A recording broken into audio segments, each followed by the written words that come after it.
Hello and welcome to a special edition of Roundtable here in Paris. I'm Enda Brady. Now, the Olympic Games are getting underway here under a cloud. Security issues and growing anger over Israel's participation are just two of the main issues. So what role is politics playing in this year's Olympic Games?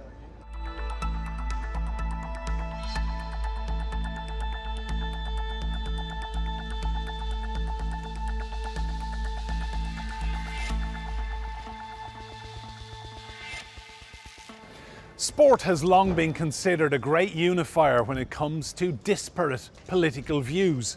But can the upcoming Olympic Games here in Paris succeed in bridging a deeply divided world? French President Emmanuel Macron has described the upcoming Olympic Games in Paris as a moment of beauty and art.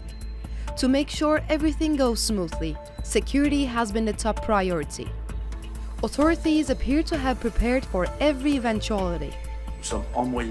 We are mobilising an average of 30,000 police officers and gendarmes every day, with a peak of 45,000 for the opening ceremony.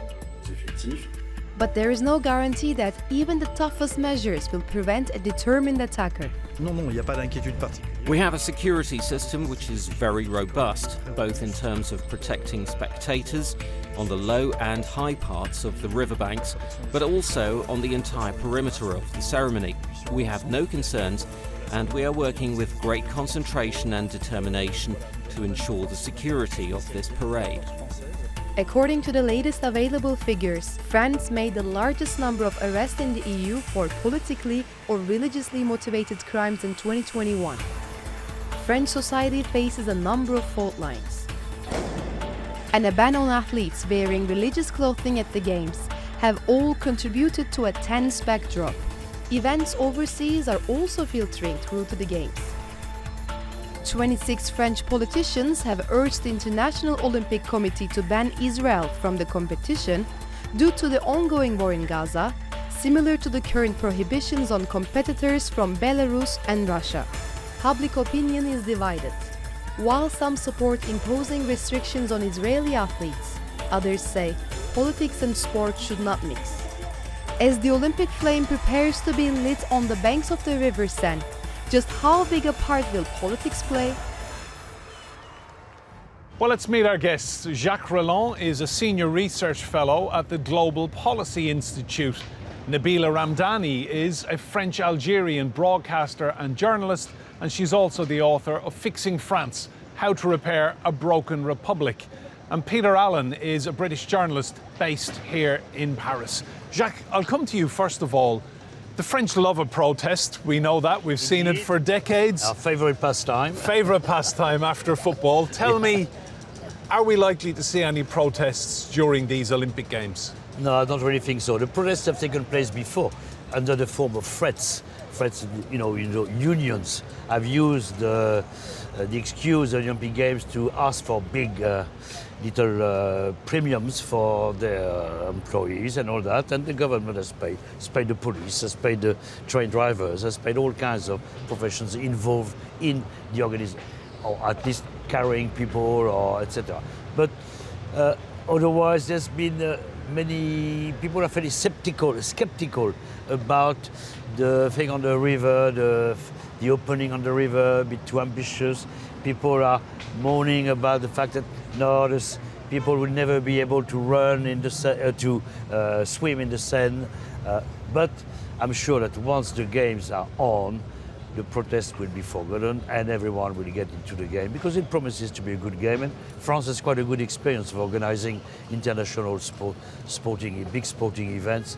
So personally, I think it should go without problems. No problems. Nabila, do you agree it's a case of best foot forward, everyone on best behaviour for the next few weeks? I think to a certain extent. I think people, certainly French people, and indeed the organisers and the President of France himself, are very keen to show to the world what France has to offer in terms of showcasing pride in their country, but also project the glamour of France globally, and indeed organise what they promise to be a sporting extravaganza, where there will be lots of fun, lots of great sporting events and lots of medals won for France, hopefully. It has to be said that throwing in hugely divisive parliamentary elections in the mix has threatened how smooth the Olympics are going to go. These elections left a lot of people angry and upset. Some unions are already threatening disruption, not least of all people working in the public sector, in the transport sector, and people working on sites of the major tourist sites in Paris and across France. So I would introduce a caveat. Peter, you've been living here 20 years. Give us your impression of what we're likely to see. Are we going to see any kind of political protest during these games? Well, I think the whole point of the Olympics, more than any other world event really, is that it's meant to be idealistic. It's meant to be a celebration of humanity, people coming together, forgetting their differences. That's always been a point of it. Of course, that hasn't always been the case. We look back, for example, 1972 and those infamous West German games when there were terrorist attacks, terrible things happened. So we would hope that it is the spirit of unity and togetherness and all those ideals which France is meant to represent, that they will be the most dominant ideals during these Olympics. And remember also that the security is going to be so massively high. My experience living in France is that when something awful does happen, it's always at the most unexpected time. It's always in some situation where you would never expect there to be trouble. Suddenly something horrendous happens. When you get massive security, paramilitary police everywhere, and indeed the army everywhere, the military, it doesn't tend to happen. I hope I'm right. Jacques, President Macron has had a very difficult few months. Do you think these games will be a unifier, that they will bring the French people together? I think it will bring them together, especially in the light of the result of the parliamentary elections, when there was a fear that the National Front would win and would be the welcoming government for the Olympics, and the National Front value are opposite to the Olympic values, so that would have been very embarrassing. But now that France has shown that it's committed to Republican and Olympic values, then I think it will go smoothly. And also I would like to add that the Olympic flame has been going all around France, and people say, oh, it wouldn't have many spectators, it won't interest people. Amazingly, in all these places, there were more people than expected. Even in my town, in Saint-Malo, thousands of people turned up to watch the flame walk around. So you can see the groundswell coming. People are getting ready for it, they're waiting for it. And for Macron, it will be a relief after this tetchy time. Nabila, we live in a world full of conflict at the moment, whether it's the war in Gaza, the war in Ukraine. What do you think would happen here during French Olympic Games if an athlete were to perhaps produce a Palestinian flag at a key moment, whether they're getting a medal or crossing a finishing line or winning a game? Well, I think it would certainly stir some controversy.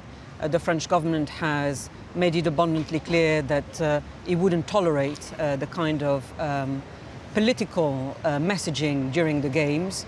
It has been quite reluctant in the first instance when the conflict started in Gaza to even allow pro-Palestinian demonstrations on the streets of France. But I think what it will also demonstrate is the kind of double standards that we've seen, not just in France, but also in other countries, in football games, for example, when you would see a Ukrainian flag displayed at any opportunity in show of solidarity for a country that's been invaded by a mighty neighbor. I don't think that the Palestinian flag will raise the same kind of emotion amongst the people. There is a kind of double standard that comes from the establishment. On the one hand, the government is very keen to show support for the Ukrainian cause. Emmanuel Macron has even offered to fight alongside Ukraine, but there's not the same level of sympathy from the authorities when it comes to the Palestinian cause. Peter, you travel around Paris in particular, and you are very much struck by the level of support for the Palestinian cause here. A lot of flags, a lot of graffiti in public places. the French public, certainly the Parisian public, are very pro-Palestine. They really are. I attend lots of the marches, for example, in support of Palestinians, of course, in Gaza, but also on the occupied West Bank. And it brings out all kinds of Parisians from all kinds of different backgrounds, not solely the kind of communities you'd expect. And for example, I regularly meet lots of Jewish groups, for example, in the protests. And that is one thing that you notice on all the marches. And will they demonstrate during the Olympics? I'm not sure. But if they did, I think that a lot of people would come together, and it would be a kind of unifying expression of support for people who are going through hell at the moment, rather than anything overtly political that might divide people. Nabila, what we'll see security-wise across Paris over the next few weeks is the biggest security operation since the World Cup was here in 1998. I mean, France is well versed in hosting huge global events.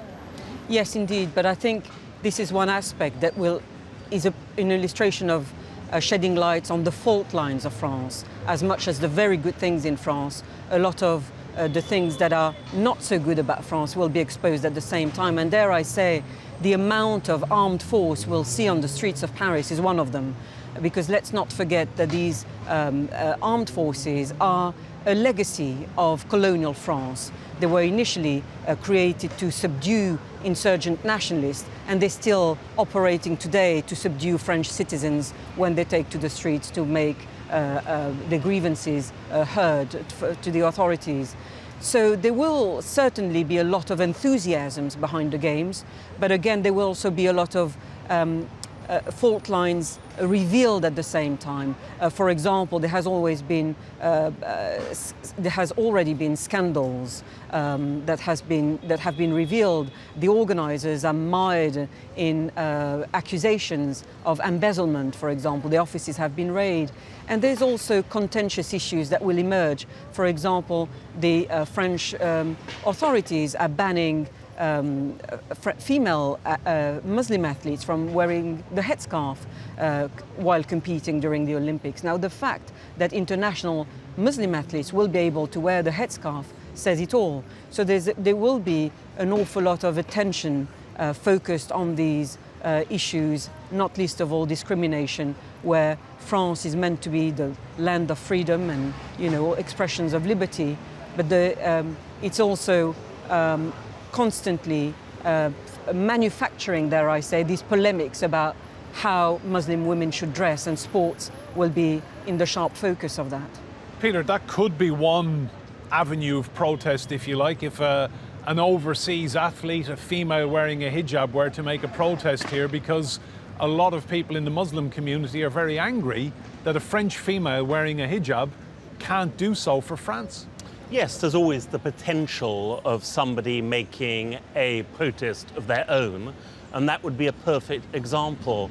There's widespread anger about the French Republic's treatment of literally the way Muslim women dress. I mean, you boil down what they're doing, and that's what's happening. They really object to the way people dress up. Often it's nothing to do with religion at all. It just may be a cultural reason that people dress in a particular way. And of course, people find the way other people dress offensive in all kinds of different ways, but that doesn't lead to legislation to stop them. And so there is real outrage, actually, about what happens. There's every summer, for example, there's a row about something like the burkini, how women choose to swim, what they wear when they're swimming. And you could absolutely see somebody saying, look, France really needs to stop this, needs to grow up as a country and stop doing this. And something like the Olympics would be an example of a world stage where somebody could actually come out and say something. Absolutely. It is very much perceived, this kind of discrimination is perceived as a ruthless campaign against the manifestation of a culture or indeed a religion, and stigmatizing the Muslim faith in particular, because wearing the headscarf makes no difference at all to the sport, just like wearing a baseball cap, for example, or a hoodie, or indeed a beanie hat makes no difference to the actual playing of the sport. So there's a lot of soul searching that France needs to do on that front. Jacques, just tell me, what's the level of political support in France for the Games? Because we know your political leaders are extremely divided and they have very different views, whether you're far right, far left or the centre ground. Are they all joined up politically behind these Games? Yes, obviously, it's in their interest too, because they have to go with the flow. Like, for example, everyone supports the French team when they do well in the World or European Cup. So each time there's a victory for a French team or athlete, there's a great union. Everyone will want to cash in. We've seen Jacques Chirac cashing in on the victory. We've seen Macron in 1998, Macron in 2018. So, yes, you know, there's no politician will ever lose any credit in supporting his national sportsmen. Nabila, just on that point, you'll remember London 2012. There was a lot of discussion about how much money this was costing. Is this the right thing for the country to be doing coming out of a financial crisis back then? Is there a feeling in France that, you know, everyone will raise their game and the whole country will just kind of put on a show that the world will be proud of? I think there's concern that not everybody will benefit from those games. And there is actually a political divide as far as the games are concerned, because you see the multinationals doing extremely well out of the games, sponsoring the drinks, for example, champagne and the sort. But also you look at the prices of tickets and they are so expensive that it will leave out a whole section of French society that won't be allowed to enjoy the games, attend the games, or indeed we've seen the prices of transport itself going up specifically during the periods of the game. So it will also, the games will reveal inequalities between people, and that's something that the French are very passionate about. Why should already very successful multinationals keep making money out of the games while ordinary people won't fully enjoy them because they are being kept out effectively financially? Peter, a lot of people in the city have said to me that Paris is not ready for the Games. They've known about this for a decade plus. What's your interpretation of preparedness? Well, it looks a complete mess, large parts of Paris at the moment. I live very centrally, close to some of the most beautiful parts of the city, Tuileries Gardens, for example, and it's just scaffolding everywhere. Place de la Concorde, the biggest square in Paris, and it's a building site, and you can't get anywhere. Everything is shut off. They're shutting a lot of the metro stations around that area at the moment, for example. And this is literally just within weeks now. They start again in July, at the end of July, the Olympics. We're getting very, very close to that now. And there is a feeling that perhaps we aren't ready yet. We won't really know, obviously, until they start, or they try to start. But clearly billions, literally billions, have gone into these games, and you would hope that they will get it all together at the 11th hour. But at the moment, it is looking a little bit shaky.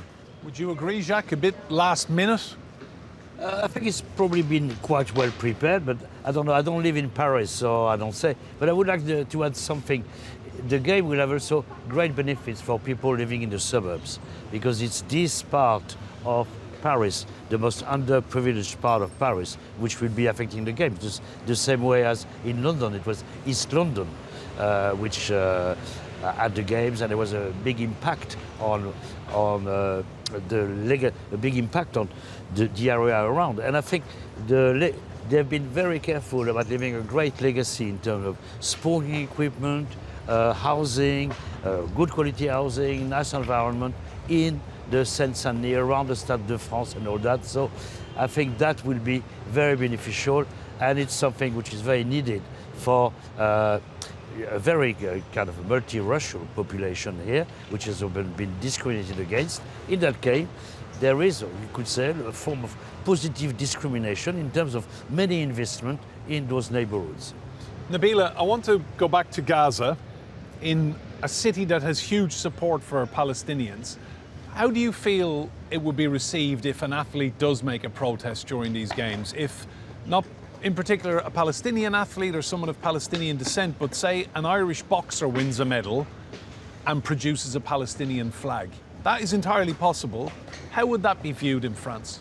I think amongst the general public, there will be huge sympathy for this kind of show of support because the carnage and in fact the international bodies such as the International Criminal Court and the International Court of Justice have even gone as far as calling it a genocide and indeed extermination of huge swathes of civilian populations, and not just as a revenge attack on Hamas for the appalling acts of October the 7th. You know, there's compelling evidence of a full-scale extermination of not just children, women, men, but also aid workers, journalists, in an indiscriminate way and indeed in a targeted way. And I think that resonates with the French public in general, not least of all because a huge section of the French population are actually descendants of former colonial subjects. So they know what subjugation looks like, they know it through their personal history, and they tend to manifest that in their expression of support. As far as the authorities are concerned, I am sure that sanctions will be taken, that there will be punishment following such display of support. The games are meant for athletes to remain neutral, but of course athletes are not just sportsmen or women, they're also citizens, they have a conscience, and they often act accordingly.